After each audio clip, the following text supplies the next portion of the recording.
बच्चों, race track study point में आप सभी का स्वागत है।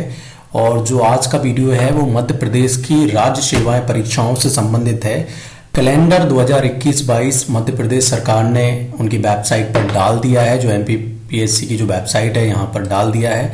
इन्होंने भाग 1 और भाग 2 मतलब कैलेंडर 1 और कैलेंडर 2 दो डाले हैं, जिसमें मैं आपको बताने वाला हूं कि कौन सी परीक्षाएं कब होने वाली है। इसको बहुत सारे बच्चों का ऐसा क्वेश्चन आया था, डाउट आ रहे थे कि किस तरीके से इसको देखा जाए। तो पहले नंबर पर हम देख लेते हैं, 1 बाय 1 सब देखेंगे। हम पहला पार्ट देखेंगे और दूसरा पार्ट भी देखेंगे। तो पहले पार्ट में देख लेते हैं। पहली परीक्षा का जो नाम है राज्य सेवा मुख्य परीक्षा 2019, जिसका विज्ञापन 2019 में ही आ चुका था।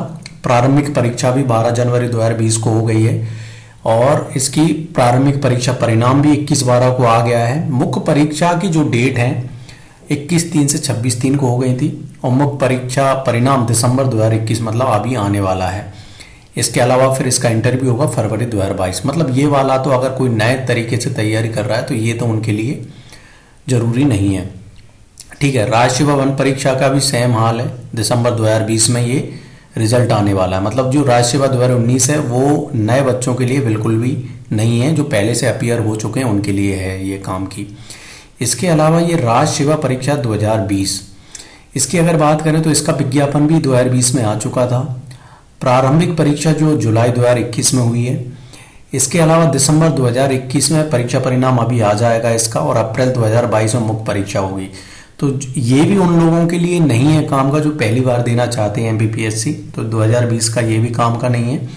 राज्य सेवा वन परीक्षा भी अगर 28/12/2020 को इसका नोटिफिकेशन आ गया था, और इसका भी अगर देखा जाए तो दिसंबर में इसका प्रारंभिक परीक्षा का परिणाम। तो राज्य सेवा परीक्षा और राज्य वन सेवा परीक्षा इनका दिसंबर 2021 में इनका रिजल्ट आना बाकी है।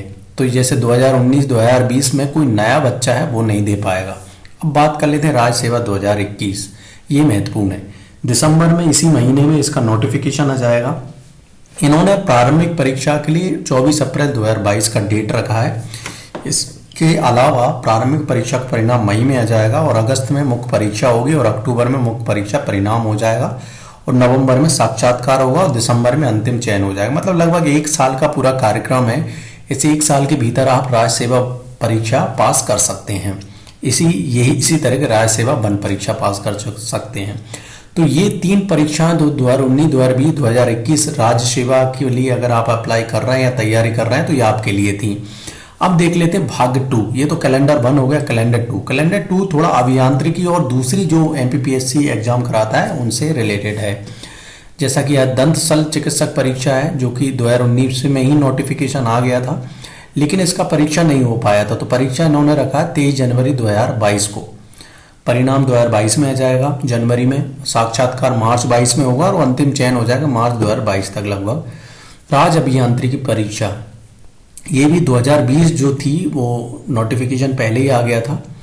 इसके अलावा परीक्षा दिनांक 14 नवंबर थी और जनवरी में इसका रिजल्ट आ जाएगा और मार्च में साक्षात्कार होके निकाल दिए जाएंगे आप अंदर। इसके अलावा चिकित्सा अधिकारी मान्य आदेश साक्षात्कार आयोजित किया जाएंगे। न्यायालय जो आदेश देगा उसके अनुसार होगा। कुछ फंसा हुआ है इसमें पैच। इसके अलावा सहायक प्रबंधक ये 7 जुलाई को आया था नोटिफिकेशन, 6 मार्च को परीक्षा दिनांक है। इस तरीके से ये हो जाएगा।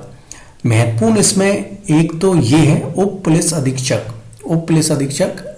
23/6 को इसका नोटिफिकेशन आया था और इसका परीक्षा दिनांक मई 2022 दिया गया है। मतलब अगर अभी हम बात करें, कोई भी अगर रेडियो ईसी से है या फिर कंप्यूटर से किसी ने इंजीनियरिंग किया है तो यहाँ पर वो भर सकता है। बहुत अच्छा है। और इसमें परीक्षा दिनांक मई 2022 है। जून में परीक्षा परिणाम आ जाएगा और इसके अलावा फिर अगस्त में इसका साक्षात्कार होगा और सितंबर में अंतिम चयन हो जाएगा।